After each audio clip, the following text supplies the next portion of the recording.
And now, from beyond our dimension, this is the JeffMara podcast.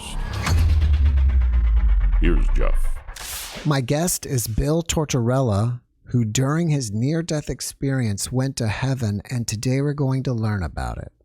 Bill, thank you for being my guest, and welcome. Thank you, Jeff. It's nice to be here with you. Bill, if you don't mind, let's just start on the day that it happened and go from there. Okay. So what happened, I was out in Tucson, Arizona doing a trade show, and a terrible virus broke out.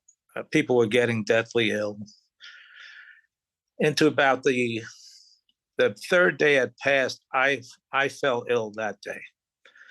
And I was so bad, my throat was so swollen up, would barely be able to breathe, had high fevers.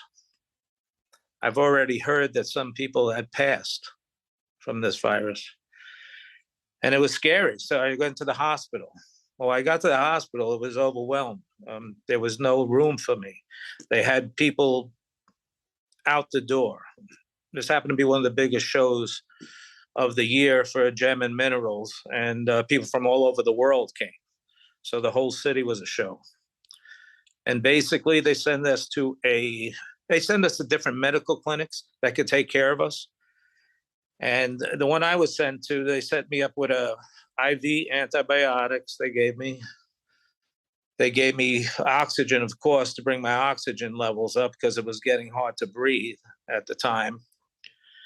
And then they gave me an inhaler hours later before I left. It took quite a while to get the oxygen levels normal. Later on, they sent us out, and I went home. They gave me a bottle of antibiotics, an inhaler, and some cough medicine. They told me, your levels are real bad in the morning. If you feel the same way, go right to the hospital. And that evening turned into a night of light and love. I didn't know at the time I also had a severe case of sleep apnea. And I had woke up a couple times in my life with actually choking, but I didn't know anything at that time. It was 1994. I had no idea about near-death experiences. I had no idea about, I didn't know what sleep apnea was, to be honest with you. That was in the early stages of them finding out those diseases. I remember going back to my whole hotel room, and all I could do is lay there. I was racked in actual pain, and fever was quite high. I fell off. I remember, Jeff, exactly how I left my body. I have a very vivid picture that I could see like it was yesterday. I remember leaving my body through my eyes in a beautiful, fluorescent, glowing green mist. It was like the color of life, but magnified. To me, it felt like it was magnified hundreds of times. And then I remember hovering. I'm hovering over my body now, and I'm thinking, I'm free. I feel different. I feel wonderful. But I'm looking down at this body now. At this time, I'm getting I'm not realizing it was even me. But I'm looking at a body that's cumbersome, in pain, racked up, not moving. I think the reason for that, later in the near-death experience, I'll explain why. I think the spirit waits around the body to make sure the body's lifeless before it turns. Then this magnificent gateway opened. And Jeff, I was just drawn into this beautiful gateway tunnel of light that was magnificent. I was drawn. I'm in the tunnel now, and I start to move. And now I'm moving faster and faster. And it felt to me, it felt like it was the speed of light. That's how fast I was going. Don't forget, I'm light now. I'm part of the light. The more I travel faster and faster, the more love I feel. inside. The love was unbelievable. It was, it's hard to explain this kind of love because I've never felt it on earth. And it got deeper and deeper, and I'm traveling faster and faster. And these beautiful colors are whizzing by me and through me. And I remember my arrival, what I will call heaven, because it was heaven to me. And I said, I'm home. I'm finally home. I knew I was there before, and I was back. And I repeated that over and over several times. It was then I heard a soft voice say, yes, Bill, you're home. You're home in the light of God. Well, she said, our Lord. And I was ecstatic because family members, friends were there also welcoming me. And at this point, she introduced herself. She said, this was one of my guardians. My name is Antonia. I am one of your guardians, and I travel with you home, back. I was moving so fast when it happened through the gateway, the tunnel. I didn't know anyone was with me. And she says, yes, I'm the person that takes you in and takes you out. So this was amazing at this point. And then at this point, I'm actually everything was telepathic. Everything was telepathic with family members, friends. But I remember her introducing to me. She introduced my second guardian. And my second guardian's voice was my older brother that passed away when I was 14.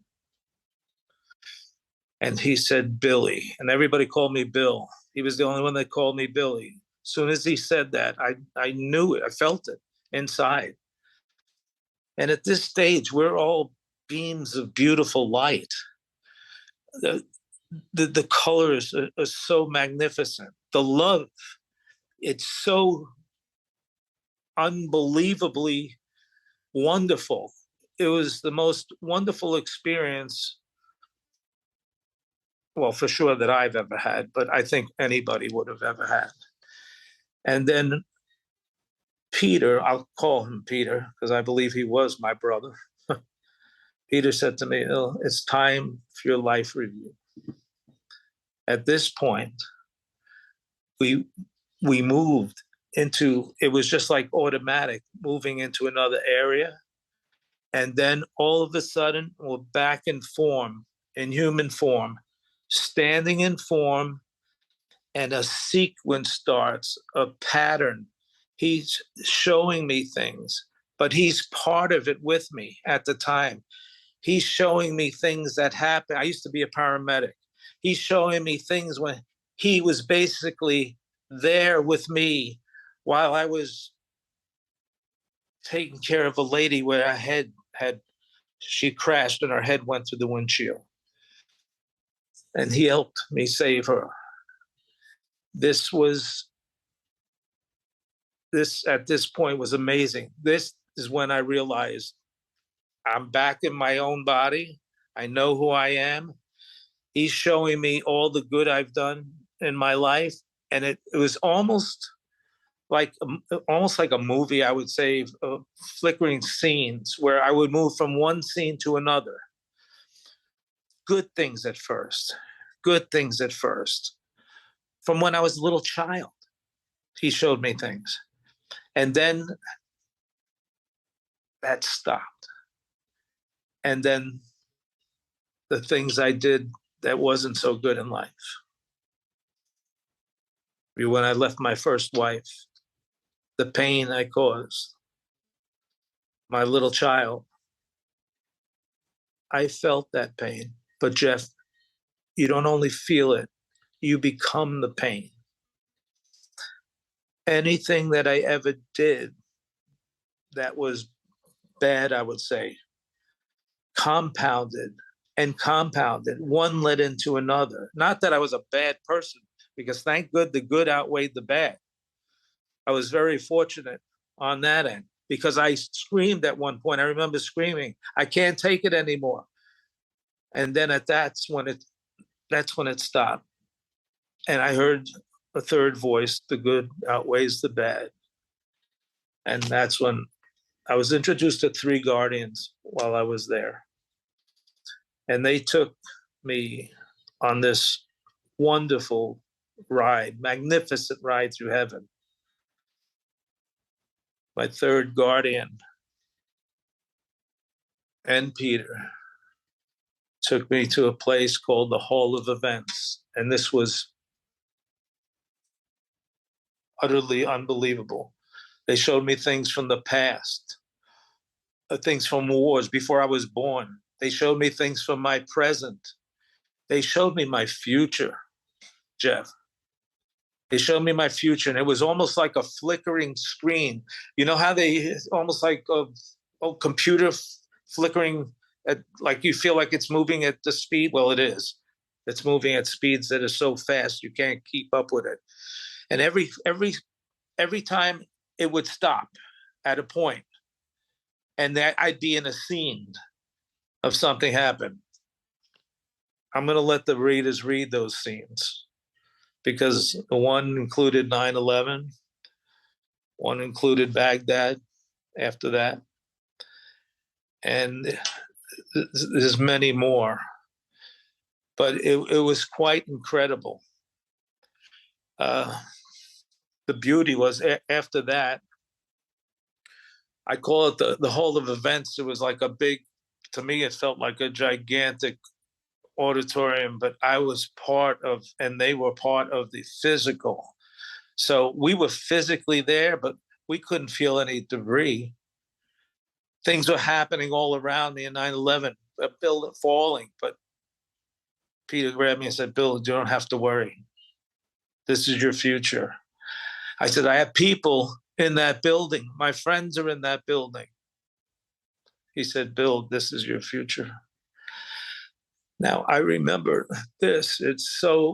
That part was emotional to me. It was strong because I did have friends working in that building. And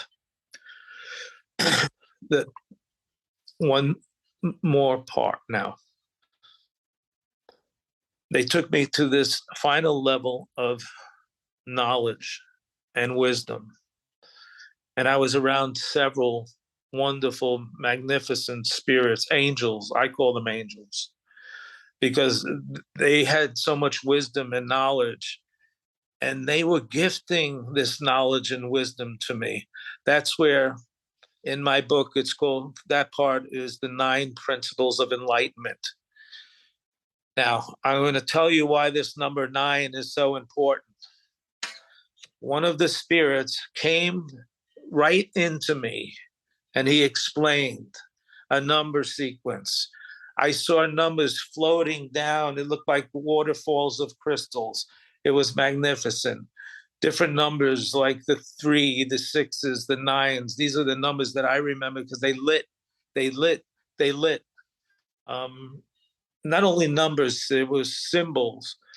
And I couldn't understand all that, but they explained to me.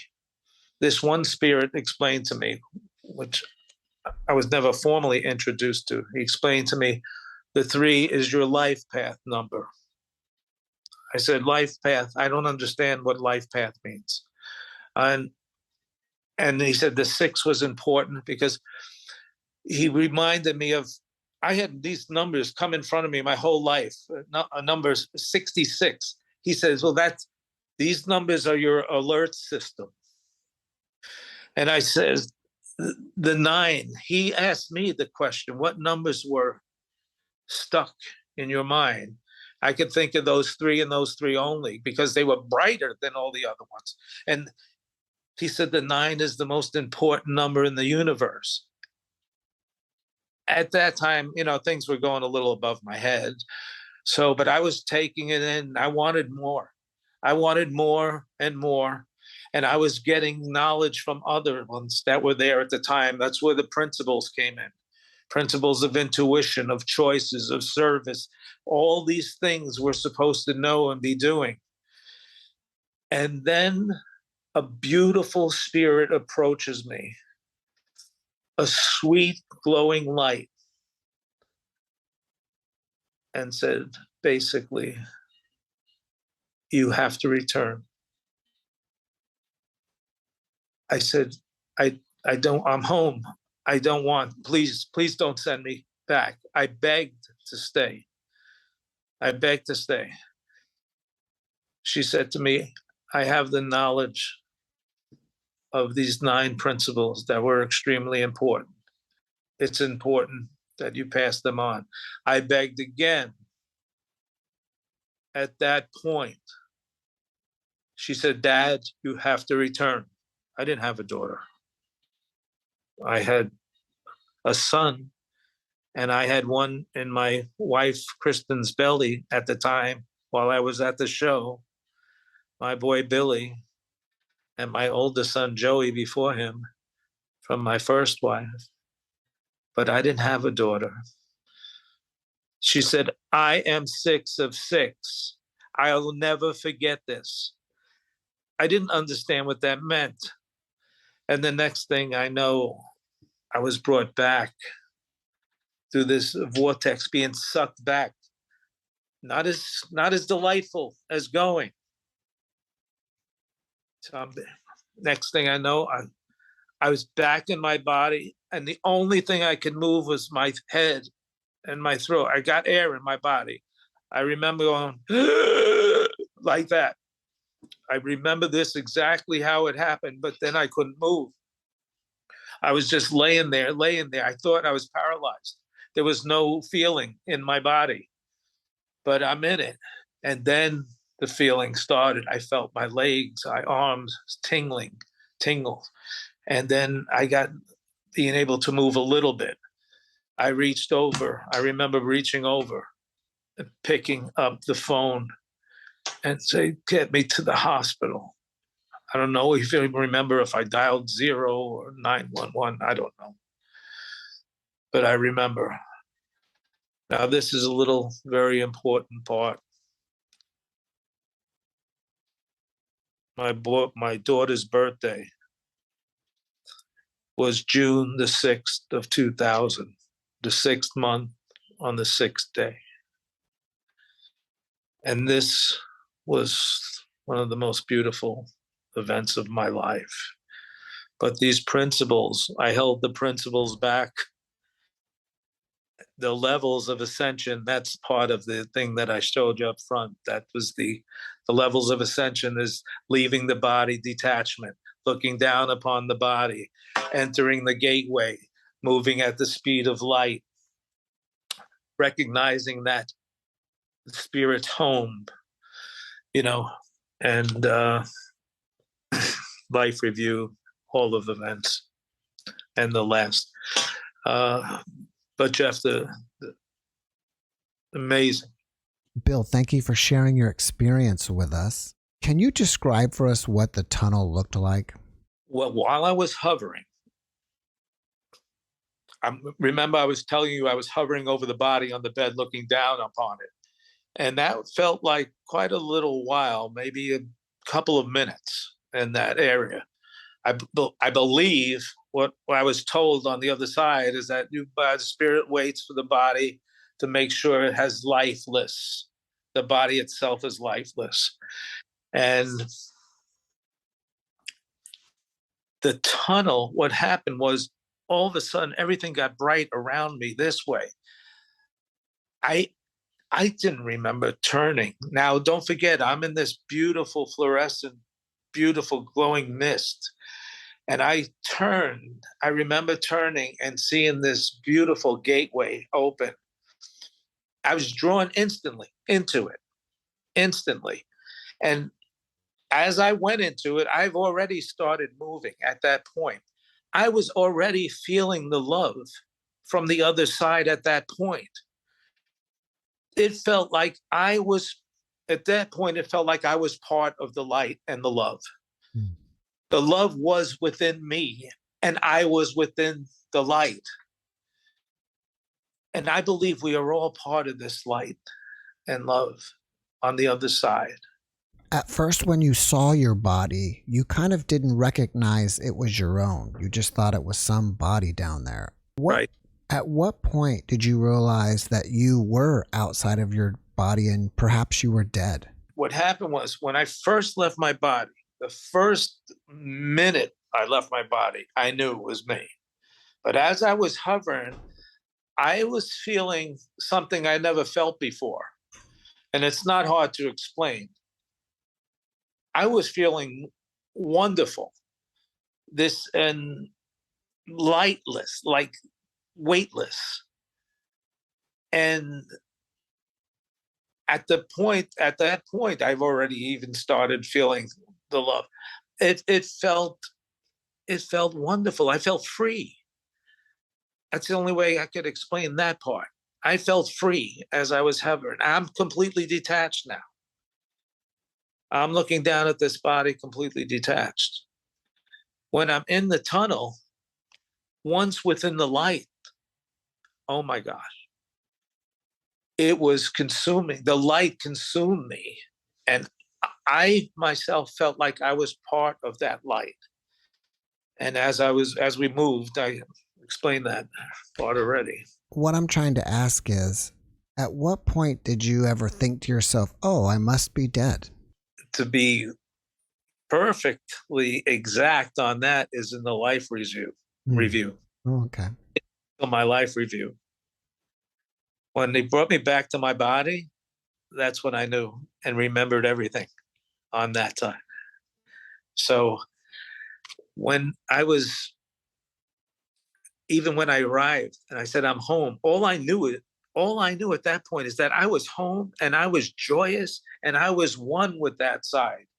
I was there, I belong there, and I know I'll be going back there someday. So it was the life review.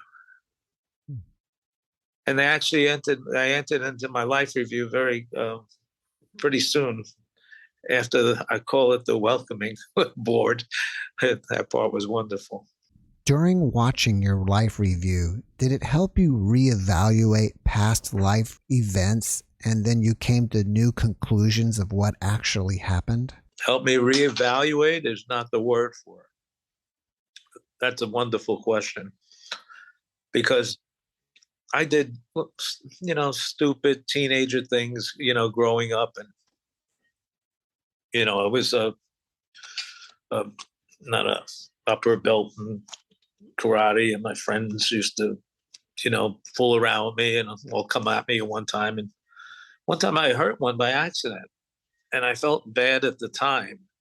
But this time, I felt his pain, not only his physical pain, his emotional pain. And, to feel that side of it, you don't realize what that is until you feel the other side of it. There's two sides to every story, they say, but there's two sides of that too. So that was so important to me, and it changed part of my life. That did. The reason why, because I believe at that moment, after that, when I was back, of course, I believe I started becoming a better person. Not that I was a businessman. I didn't feel like I was any bad person at all. I never really hurt anybody intentionally or anything like that, or wanted to do anything like that. I always thought I was a loving person growing up. I always was, I try to do things for my friends all the time. I was fortunate in life growing up. I told you my mom owned a bar and grill across the street from Ebbets Field, where the Dodgers played. My dad was president of the Teamsters Union in New York City. And he was president of Local 804, which was United Parcel. He actually, in the late 30s, he brought them into United Parcel. But I used to do little things growing up, and they showed me this in my life review. My friends around where we lived, they didn't all have money. So I would take them all. Mom, of course, paid. Yeah. I would take them all to the movies. things like that. I tried not to be, I was definitely not a selfish person growing up. When you saw your family members and your guides, did they look kind of like translucent human looking, or did everybody just kind of look like misty beings of light, or just beings of light? No, it was not the misty. It was magnificent beams of light. These lights were, when I, at one stage after I left the Hall of Event part, the second part, I looked down upon myself.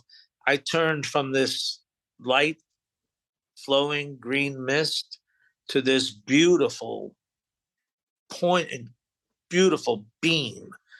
I was a beam of this brilliant light that I can't explain to you that part here, because like I said, the magnification, remember I said on the magnification of the color of my spirit was that color of life itself.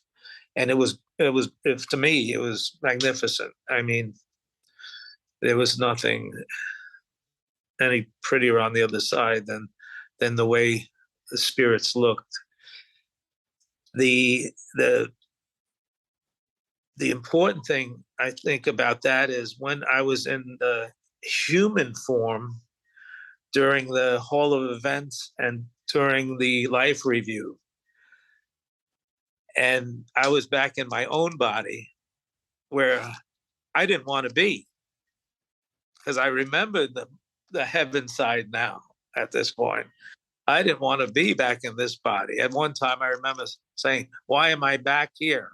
You know, and that's part of that life review I told you about.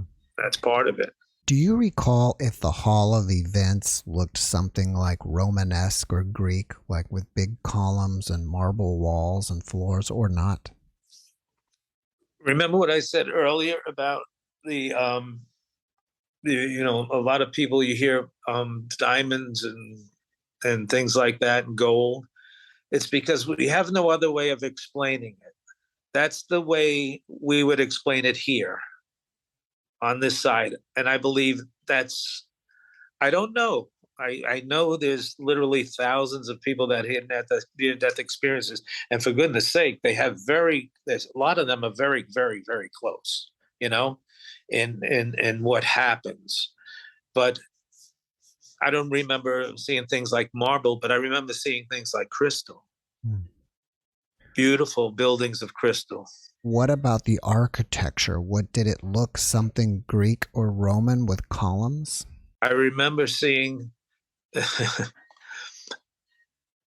buildings with spirits going in and out of them, like they were like spirits have a job to do on the other side. I don't know what they are, but they looked to me like they were quite busy. And the buildings themselves had a beautiful architecture to them. I can't define them as Roman or Greek, but you could say they were highly advanced. Okay. They were magnificent. The structures. That's what it felt like on the other side. We always go back to, like, I believe in Jesus, but we always go back to that time that we're in, because that's where, the story starts. But the whole thing about it, on the other side, it was so advanced. God created the universe itself, created the planets. When he hovered over the earth and said, "Let there be light," and there was light, that's what started the earth. There's a story in that book about the earth too.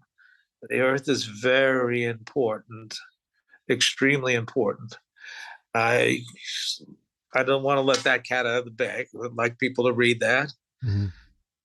But the earth, my goodness. If you ever read the book, you'll know what I'm talking about. So you call the place the Hall of Events. That's you, they did that. They just brought me there. Right. And some people use the term Akashic Records. Does that, if you've heard that term, would you say it's synonymous with Hall of Events? It could be. The Akashic Records might be. Okay. It's except when I was in the Hall of Events, I would go from one sequence to another. It was like a giant theater. I explain it like that, like a magnificent theater. And all of a sudden you're in the theater, and then zoom, you're transported somewhere. And then you're there. When I remember I said I felt like I was in Baghdad after the bombings in 2002 or whatever. But I remember trying to run. I thought I was going to get blown up. And I mean, Peter grabbed my beam of light on my arm at the time. But it was me. And he grabbed me and said, "You don't have to run. You're not here yet." And then I realized, I turned, I didn't feel anything, but it was all around us. We were right there seeing it. And that was quite amazing. There's things that happened that are extremely interesting after that. On the day of 9/11, when it was happening, were thoughts going through your mind like, oh my gosh, I saw this at the Hall of Events and it's real? Well, I'm going to tell you one thing that happened there. I was at the Hall of Events, and I knew we were scheduled to go, I mean, in real life, we were scheduled to go to New York City that morning. And something was holding me back, the strong intuition. And I said, this was before we put on the TV, knew anything happened. I said, I don't feel like this is a good time to go. I think something's wrong. And later on, my mother-in-law called us down because we were visiting her up in Pennsylvania.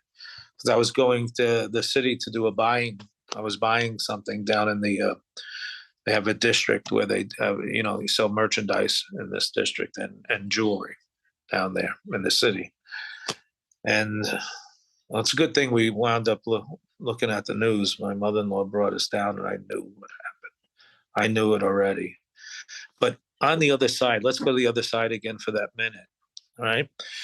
All right. So I'm in the Hall of Events. We're at 9/11. From 9/11, they transport me to my mother-in-law's living room. I'm in the living room with my wife, myself, and my mother-in-law watching the TV. That's what I saw from the other side. And I'm yelling, another plane is coming. I'll never forget that part. I'm trying to get through. Peter said, you can't. They can't hear you. And that was quite amazing, that feeling. We didn't, of course, we didn't go right that day. Is there any future events that you saw in the Hall of Events that have not happened yet? And if so, can you give us one without, giving away your whole book? There's future events, yes. I explain it in the book. But we have one of the principles. I already gave one, but I'll give another one. One of the principles is the power of choice. We as human beings have this power. This power is given to us by God. And God gives us the right to take control over this power. So we have the right to change, because we don't want to ever turn up into a scenario like we're living in the Mad Max days. We don't want that.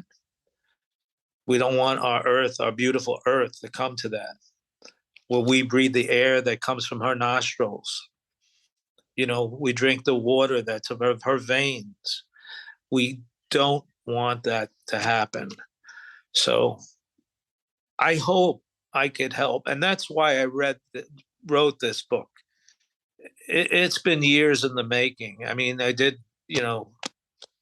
a few different writings of it before I came up with the final verse. The final book. You mentioned 3 guides. Please tell us who the 3rd guide is. The 3rd guide was that was okay.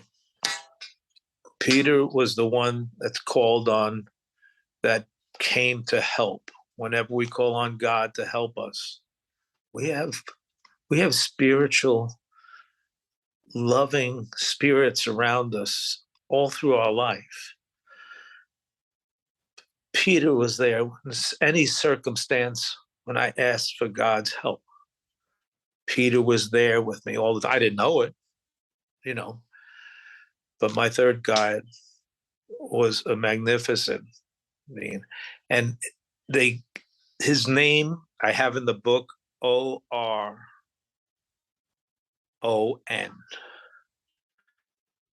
like pronounced like Oren. And I couldn't really understand that. It didn't seem like a normal name to me. Yeah, Antonia did. Peter did. But Oren, I didn't. That's how I explain it, as Oren. So I just say Oren or Oron. Did Antonia or Oron appear or feel familiar, like perhaps you knew them in another life? Well, then, now we're getting into the book. Okay, that's okay. Yeah, Antonia told me that she was my father's grandmother in a past life.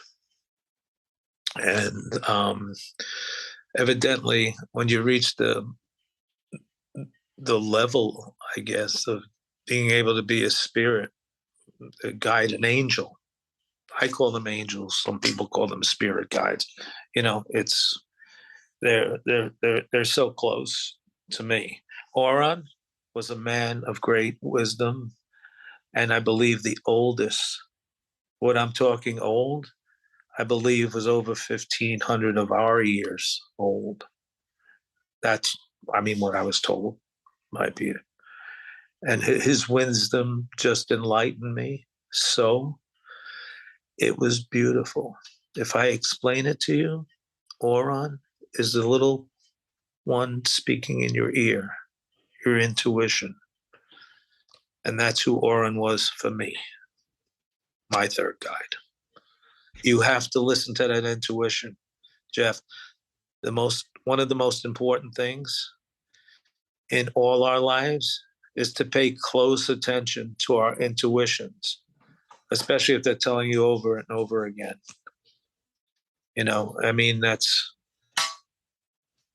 That's important. What's amazing is on Thursday, I posted a podcast with a guy about his near-death experience. I believe he got downloads about 3, 6, and 9. So what? then 3, 6, and 9, just like you're talking about. He learned about 3, 6, and 9 during his near-death experience. I just posted this video 2 or 3 days ago. And then yesterday I posted a video about coincidences. And today, here it is, a coincidence that you also learned about 3, 6, and 9. Oh my gosh. I have the 3. I found out, because I did try to do some investigating on the 3. I find out is, I don't know if it's astrological things or they have something out there called a number, life paths numbers. And when I put my birthday in, it comes out 3. And that was amazing. I had the chills, and that just happened recently, because I had no idea that you could even go into that stuff. I didn't know what it meant or anything like that. But I found out that 3 was, all these numbers are attached to something they told me up there. Numbers are so important in the universe. They're of a great importance. I guess, I don't know, maybe that's how things are run. But evidently we're connected to these numbers. my alert system, I knew that. I had that my whole life. My whole life is something bad could possibly happen to me. I would witness 66. I would see it. I'd open my eyes and look up, and all of a sudden I'd see 66 on a sign. Or I'd look down at are you there? Oh, yeah. Okay. I look down, at a clock, and it says 6 past 6. And, it's just crazy how it coincidentally comes up over and over and over again, and then something happens, whether good or bad. It was just basically, well, how they explained it to me is that was my alert system. And I felt pretty good after hearing that, because that number I was used to. I knew I had those numbers in my life before I died that night. Then when I came back, after I visited my doctor and he tested me, he said, "Bill, when did you have your heart attack?" I said, "What heart attack?" He knew me for 20 years when I was a paramedic before that. He knew me when I was in my early 20s. He says, "I know you didn't have any heart attack. I've been your doctor." He says, "Well, your EKG sure shows it did."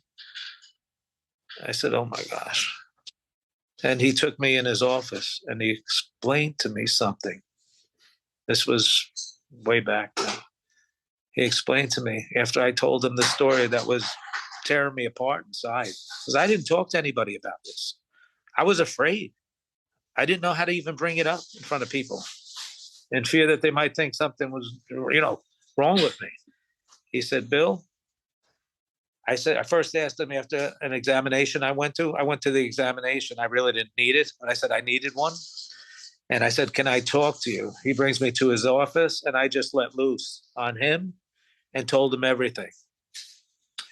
He said, this is the one thing he said to me: "I want you to just relax. There's nothing wrong." He says, "I think you had what's called a near-death experience. You're telling me the same story that 3 of his patients told him in the past. People that died on the way to the hospital, or people that died in their house, or on an operating table.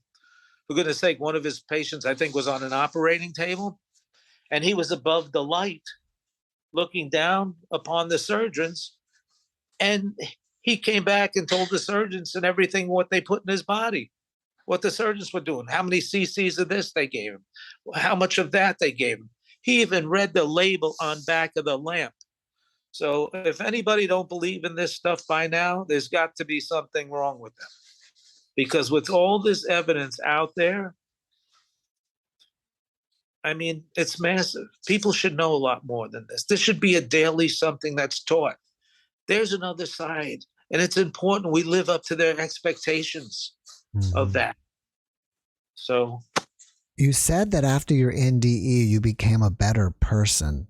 In what other ways did you change? let's just start with this one. Loving, service, more attentive. I learned small things like service was probably one of the most wonderful things that God wants us to give. That's our gifts to humanity.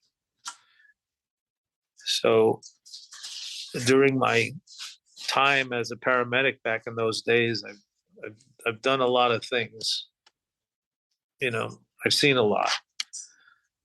But for goodness sake, I try to save everybody's life I could possibly save and give it my all. And my partners used to tell me, "Bill, you're taking your work home with you," because after some years went by, I had something like, nowadays they have a word for it, PTSD. It just gets to you after a while, seeing all that every single day over and over, because you only get to see the bad part as the paramedic. You don't get to see the outcome in most cases. You pick them up, you patch them up, you hope you did your job right, and you're done. But I got a few stories in that book that are quite interesting about that. I had some miracles happen. Let me put it that way to you. That's why it's so important, Jeff. If there's readers out there that want to read this book, it's so important that they read the first part of the book and don't skip to the near-death experience, because it's all interlinked. We are always being taken care of. I'm not going to say we're always being watched, but they're always there when we need them from that side. Do you fear death at all? Not, I mean, death, not at all. Pain of death, I don't want that. Yeah. But listen, after this happens to you, Jeff, it's real simple. You know exactly what's going to happen. I've since that time, after my doctor, he told me to read a few books. I read a couple of books after, and a lot of things were similar. Like, people said things like that I said. Like, I'll never forget that arrival part. I'm home. I'm finally home. And my spirit knew it was home. That's where I belong. And therefore, I'll never be afraid of death whatsoever.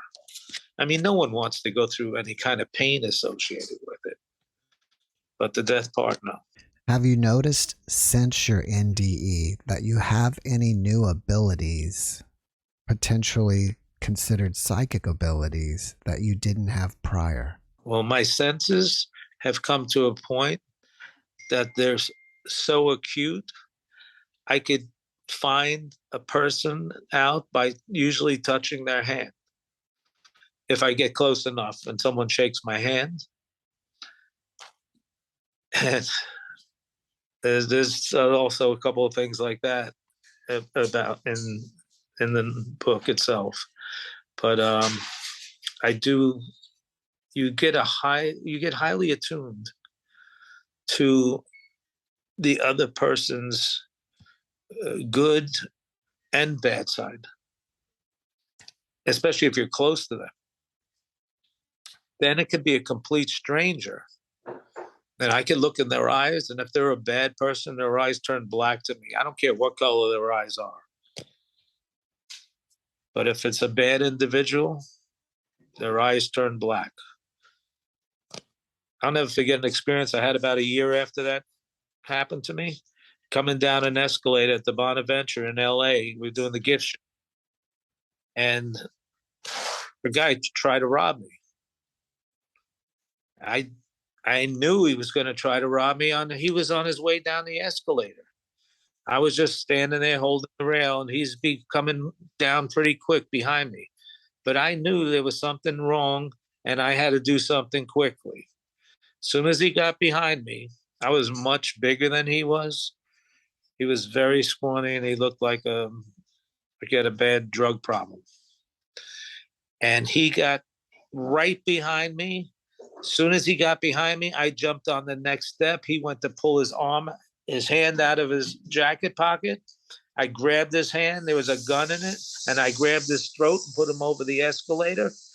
And we stood like that. And I didn't know what I was going to do to him. But I had control over him. I had control over the hand and the gun. And when we got to the bottom, the doors opened. Some couple came walking through in the garage. And I just threw him, and thank God he got up and just ran, because he saw the other people too. But I'll never forget that. And his eyes were black as coal, because I was looking straight in them. What is the title of your book, and where can people find it? Well, the title of the book is The Ninth Level of Enlightenment, The Wisdom of the Light. And they could find it on Amazon in book form, an ebook. And they could find it at Barnes & Noble. And they're going to have a book release sometime in November. They didn't give me the exact date. So it could be mid-November, the end of November. They said they were very busy with books, but they will have the book release. They are making up actually a website for me. There's a website for me on there right now, on the publisher's site. I went into it. At this point, it takes you from their picture of my book and the explanation, like I have in the back of the book. It gives a little rough explanation on what the book's about. Under it, and then when you click on it, it takes you right to Amazon. So, but I'll be able to put a video on there, and things like that. So the publisher's website. After watching this podcast, people may want to reach out to you. Are you open to that? Of course. My email is BillTortorella@gmail.com. That's Bill, BILLTOR again, ELLA @gmail.com. They could reach me on my email, and they'll be able to reach me through the Christian Faith Publishing, through the publisher themselves. There's a website on there, but I don't want to give the wrong link out yet, because I just got it. Right. And I tapped onto it, and it brought me into the book, but I don't know if it's completed yet. But it does actually brings you right from the publishers to Amazon. That gives a little more information about the book and, the pricing of it and all that. Bill, before we finish up, can you leave us with one last positive message? Yes. Well, positive for me is my way of life now. I think I just I did a post yesterday on my Facebook. We can live our lives in negativity and thoughts. You have to remember, our universe in heaven is we are like magnets to that. So whatever we give out, we're going to get back. So I explained in my post, I said, if you wake up in the morning saying, I'm not going to get that job today, I'm in so much pain, just one thing after another, negative, you're going to find that you're going to have more negative. I wake up in the morning, I say, I'm blessed. I have favor in my life from God. And on with some other things. But I do say the prayer of Jabez is very important for people. It's a self-prayer. It's a prayer for yourself. And people can look that prayer up. It's been very advertised. There's a whole book about it. And you probably heard of that yourself, the prayer of Jabez. It's a blessing where you're blessing yourself. Oh, Lord, if you would bless me. I turned it into my own prayer. So, oh, Lord, if you would bless me. And you ask for your blessings that you need. And you don't be afraid of that. Ask. And then, oh, Lord, if you would enlarge my territory. That means me giving the Lord's work out, helping others in service, giving the Lord's word to them, explaining. Then it's the third part is, oh Lord, would you put your hand upon me and touch me with your love? And final is, Lord, keep me from evil. And that would be a blessing I recommend everybody say. Because since I started saying that, Jeff, things have been so positive in my life. It's been just one beautiful ride. Bill, thank you for that message, and thank you for being my guest. Oh, you are welcome. Okay. Thank you, Jeff. I had a very good time. Me too. Have a great rest of your day. Okay, you too. Bye-bye. Bye-bye. Thanks for watching the JeffMara podcast. I really appreciate you. Another way to show support is through YouTube memberships. And if you do, there are loyalty badges and other perks depending on your level of membership. All you need to do is click the join button underneath the video to find out more. Thank you for your support.